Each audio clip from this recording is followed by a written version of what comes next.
Sup y'all, I'm Sarah, and this is my top 10 anticipated movies of 2017. Number 1 is Wonder Woman. Now, Wonder Woman is a movie that I never thought would actually happen. Has Gal Gadot, Chris Pine, and from the trailer it looks really awesome. The action sequences, the cinematography and everything. I think it's going to be a good story because unlike some of the other DC movies where it's like a split, Batman, Superman, whatever, it's just one superhero, and they'll be able to go in depth and everything. And of course, you know, I'm a big sucker for female action heroes, so I'll be checking that out. Number 2, Kong Skull Island. Now this is something not everybody may know about if they haven't seen the trailer, but it is basically going to be building the Godzilla universe, and in it it's going to be Kong, of course, the big ape. In the movie there's going to be Brie Larson, Tom Hiddleston who plays Loki. Brie Larson was of course in the movie Room that got nominated, and it's going to have Samuel Jackson, which everything he's in, like, I just love his one-liners and I just love him. And John Goodman as the guy who keeps warning people what's going on, you know. And that one looks really good as well. Like the cinematography, I like the way it's shot. I don't know about the acting or anything yet, but we'll have to see how that goes. Number 3, Beauty and the Beast, the remake, the live-action remake. This is going to be pretty cool.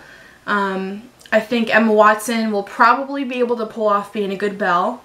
I don't have too many doubts about her. Of course, she's really, really pretty. Her singing voice we heard in that trailer, it sounds okay, you know. And it'll be interesting how they show maybe the origin story more of the Beast and how he became who he was, maybe who he was before, a little bit more in depth. I like to see that. And I like to see how they do the romance in there. Because, you know, there's always critics that's like, oh, it's like Stockholm Syndrome, she's captured and she falls in love with her captor. But, yeah. So we'll have to see how that goes. Number 5. Star Wars The Last Jedi. Now, everybody's probably looking forward to this as well. It's a big mystery.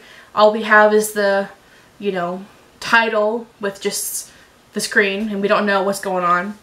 Is Rey going to be the last Jedi? You know, is Luke going to be the last Jedi? Is there going to be more Jedi explained? Are they going to go back into the origin story of the Jedi, like they hinted at? What's going to happen? We'll have to see. And since it's going to be the second in like this trilogy, it's probably going to be dark. It's probably going to be, you know, not as light as the first one.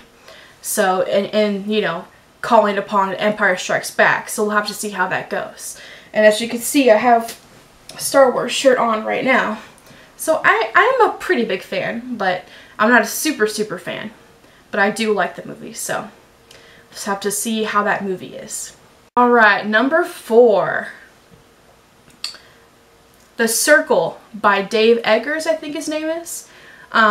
This is actually going to star Emma Watson as well, and that's not why I picked it at all. But I read the book about a year ago, and it's this future. It's like it's set in the near future, and it's at like a Google type company where this girl gets in like as an intern, or as like at the bottom row doing customer service, you know, and she keeps going up and up with the company, and she is seeing the inside of the company and the way they're going. And they want to have information available everywhere, like cameras everywhere, all that kind of stuff. And it's really interesting to see. It's sort of going to be like a Black Mirror episode, I think. And it's going to be like, what if, you know, like this all happened and stuff. So it'll be really interesting. I would recommend reading the book, but because I don't know how much they're going to keep in or not keep in. But we'll have to see. Number 6, Ghost in the Shell. Now, this movie has been gotten a lot of flack because of whitewashing, but, you know, watching some interviews and all that, the people who made the movie, they really picked Scarlett Johansson. Like, they could have had a Japanese actress or whatever, an Asian actress, but they chose her. You know, they wanted, number one, the name recognition, and also, like, they just like her style, her way she does action, and maybe her just facial expressions or whatever. But yeah, I think it looks pretty good. I'm not the biggest anime fan, but I am starting to get into it a little bit.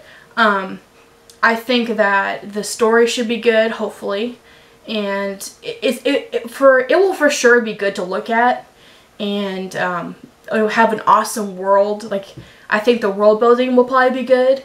The story, we'll have to see how good it is. So, Logan. Now, this is, of course, is the new X-Men Wolverine movie.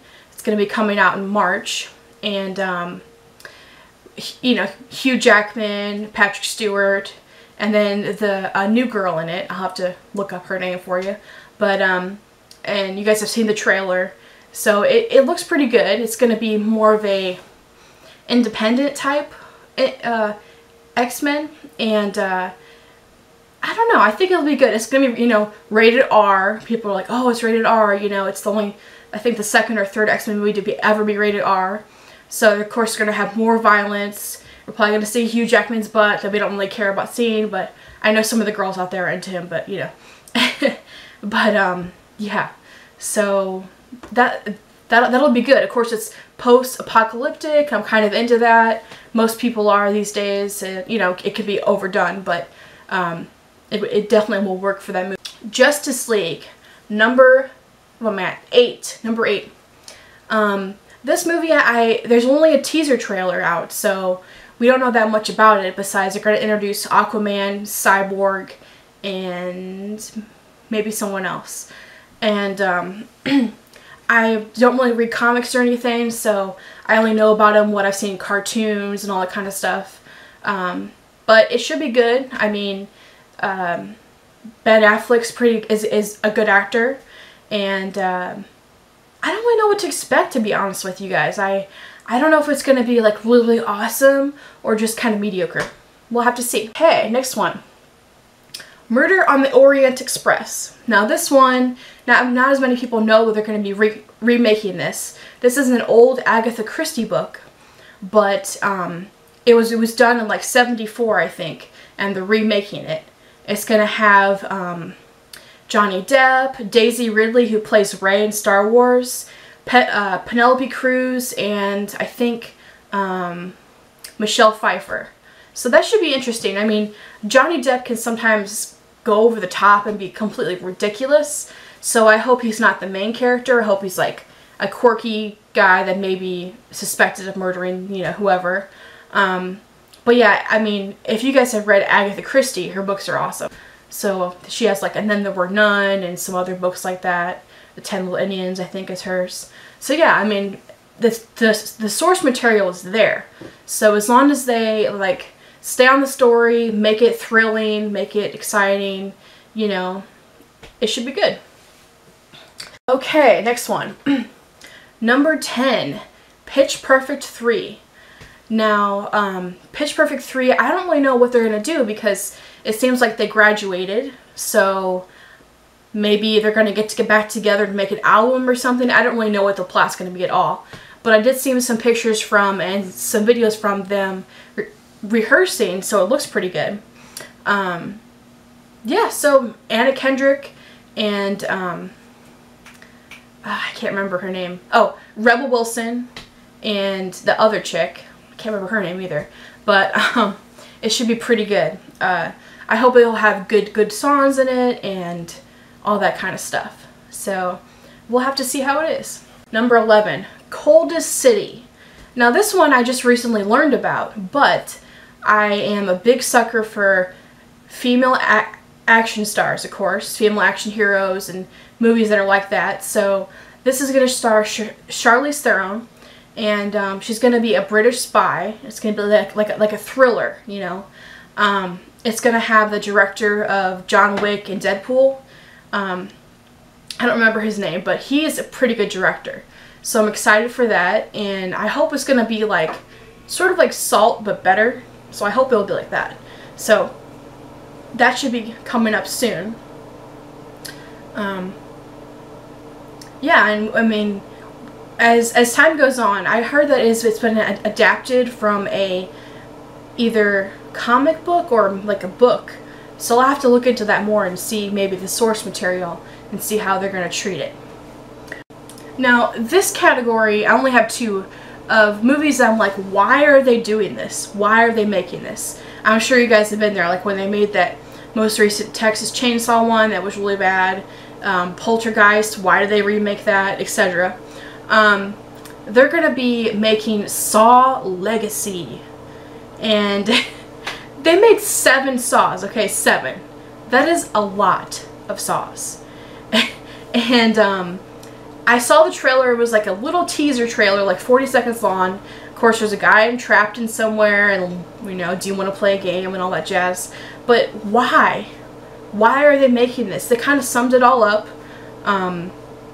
Why are they making it? I guess, I mean, the obvious reason is money, because horror films don't cost that much to make, and they have a pretty good return of, you know, box office gross. But I don't know any of my friends that are interested in seeing that, even like horror movie friends.